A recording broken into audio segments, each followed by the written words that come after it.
X मुख्यमंत्री पश्चिम बंगाल बुद्धदेव बाबू का अंतिम यात्रा विधानसभा से होता हुआ अलीमुद्दीन स्ट्रीट पार्टी ऑफिस।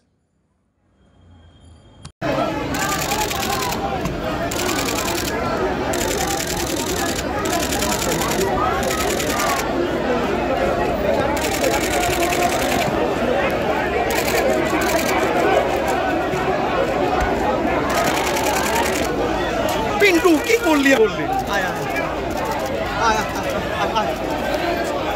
दादा सामने ছাড়ুন না আমরা কিন্তু গাড়ির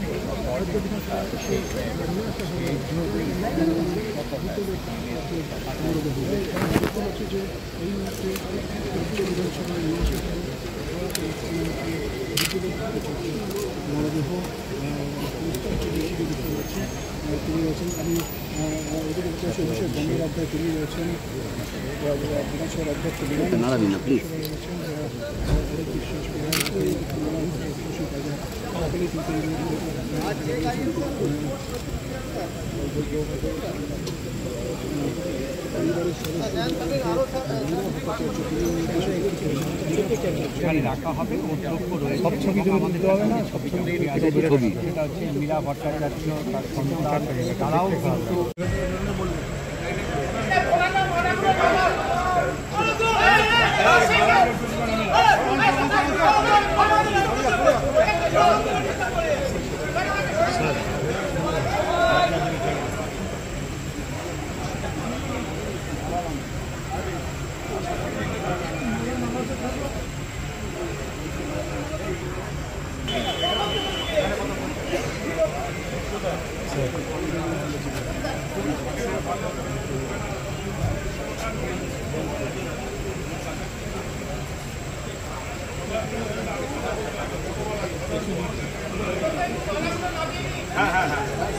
সুজনদা কিছু দিয়ে দিন এদিকে।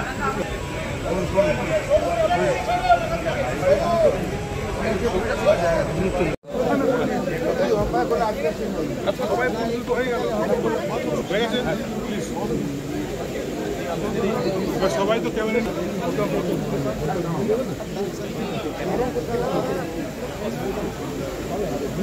তোলা খালি মালা দেওয়ার জন্য না চলে যাও দাঁড়িয়ে গেল নীল শাড়ি পরে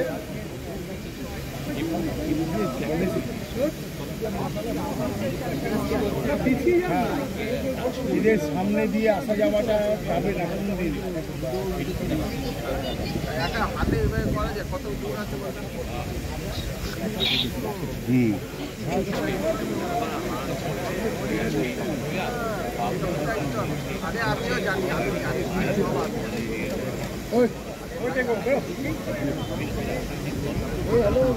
আমিও জানি ক্যামেরাটা নিয়ে ধরুন।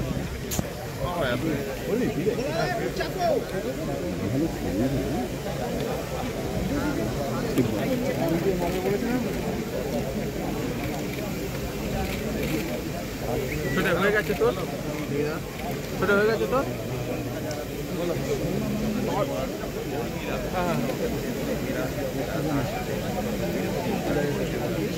অনেক স্মৃতি অনেকে বলছেন আপনার কাছে বুদ্ধদেব ভট্টাচার্যের উপস্থিতিটা ঠিক কোন জায়গায়?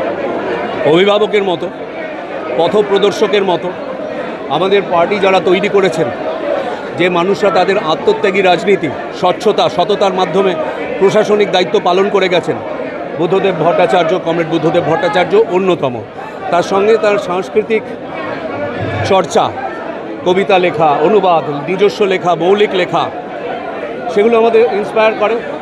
ওনারই উদ্যোগে এই বই মেলা, ফিল্ম ফেস্টিভ্যাল, গান মেলা, কবিতা মেলা এগুলো আমরা পেয়েছি এবং অতীতের বড় বড় শিল্পীরা তাতে পারফর্ম করতেন এবং মানুষ আনন্দ পেতেন। সাধারণ মানুষকে সমস্ত কাজের সঙ্গে, রাজনৈতিক কাজের সঙ্গে, সাংস্কৃতিক কাজের সঙ্গে কী করে যুক্ত করা যায় সেটা মাথায় রেখেই উনি ফিল্ম ফেস্টিভ্যাল, বইমেলা বা পরবর্তী সময়ে গান মেলা, কবিতা মেলাগুলো করেছিলেন এবং সাফল্যের সঙ্গে সেগুলো হয়েছে। আমি আজকের দিনে দাঁড়িয়ে শোকের সঙ্গে শপথ নেওয়ার দিন যে আমরা যারা রাজনৈতিক কর্মী যে দলেই থাকি, আমরা মানুষকে কি করে একটা সৎ স্বচ্ছ প্রশাসন দিতে পারবো, এই চ্যালেঞ্জটা বুদ্ধদেব ভট্টাচার্য আমাদের কাছে ছুড়ে দিয়েছেন। তার পতাকা বওয়ার শক্তি আমাদের আছে কিনা আগামী দিনের লড়াইয়ে আমাদের সেই প্রমাণ দিতে হবে। এবং আমরা, আমার মনে হয় আমাদের পার্টির কমরেডরা, শতরূপ, দীপশিতা, সৃজনরা তার জন্য প্রস্তুত আছে।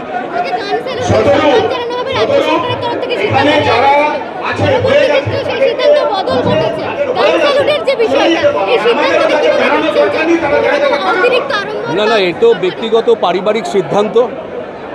আর আমি ব্যক্তিগতভাবে মৃত্যুর পর আমায় যদি জিজ্ঞেস করেন, আমি কোনো ধরনের আড়ম্বর, মানুষ নীরবে এসে তার শোক শ্রদ্ধা জানাবে এবং তারপর আমরা কমরেডের দেহ দান করা আছে, আমাদের যুব পার্টি অফিসে যাবে, ওখান থেকে আমরা দেহদান করতে যাব।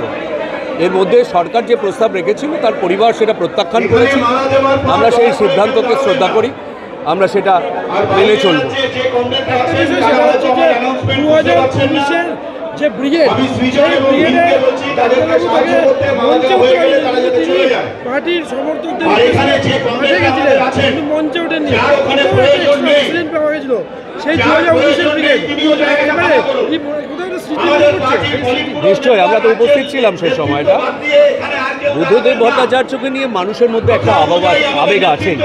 সাধারণ মানুষ, আমাদের সমর্থক কর্মী, আমাদের বিপরীতে যারা লড়াই করছেন, আপনারা দেখবেন দল মত নির্বিশেষে, রাজনৈতিক রং ভুলে গিয়ে মানুষ বুদ্ধদেব ভট্টাচার্যকে শ্রদ্ধা জানিয়েছেন। এবং বুদ্ধদেব ভট্টাচার্যের আদর্শ জীবনযাপন, সিম্পল লিভিং, হাই থিঙ্কিং, এইটা যদি মানুষ তার নিজের জীবনযাপনে নিয়ে আসতে পারে, তাহলে মানুষের জীবনযাপনও অনেকটা সহজ হবে। আজকে যে ভোগবাদী সভ্যতা দেখতে পাচ্ছি, তার বিরুদ্ধে দাঁড়িয়ে বুদ্ধদেব ভট্টাচার্য একটা আমাদের জীবনযাপনের উদাহরণ সামনে রেখে গেছেন। আমাদের সেই শপথ নেওয়ার দিন আজকে শোকের সঙ্গে, যে আমরা ওই জীবনযাপনকে আমাদের নিজের জীবনে পালন করব কিনা। একটা বিষয় শেষ হচ্ছে যে কোথাও একজন রাজনৈতিক ব্যক্তিত্ব হিসেবে নিজে, সেখানে কি মনে হচ্ছে যে এর পরিপূরক, মানে বুদ্ধবাবুর যে পরিপূরক, সেটা নতুন করে তৈরি হচ্ছে কেউ? আমাদের তো দলভিত্তিক রাজনীতি। বুদ্ধদেব ভট্টাচার্য যখন রাজনীতিতে উঠে এসেছেন, সেই সময় বুদ্ধদেব ভট্টাচার্যকে পার্টি দায়িত্ব দিয়েছে। সেই সময় পার্টির আরও যারা নেতা ছিলেন, সেটা অনিল বিশ্বাসী হোক কিংবা দীনেশ মজুমদার, সুভাষ চক্রবর্তী, শ্যামল চক্রবর্তী, এরকম ওনার সমতল বিমান বসু, অনেক নেতাই ছিলেন। আমাদের পার্টিতে কেউ বড় নেতা নয়, আমাদের পার্টিতে সবাই সমান। পার্টি যখন যাকে দায়িত্ব দেয়, সেই দায়িত্ব সে স্বচ্ছতার সাথে, সততার সাথে পালন করতে পারছে কিনা সেটা পার্টি নজর রাখে। বুদ্ধদেববাবু অবশ্যই নিজের ব্যক্তিগত চেষ্টায় পার্টির নির্দেশকে, পার্টির ভাবমূর্তিকে এমন জায়গায় নিয়ে গেছেন যে আজকে তাকে নিয়ে মানুষ আলোচনা করতে বাধ্য হচ্ছেন। সাহায্য করুন, সহযোগিতা করুন, এই জায়গাটা কিন্তু কাউকে রাখা যাবে না।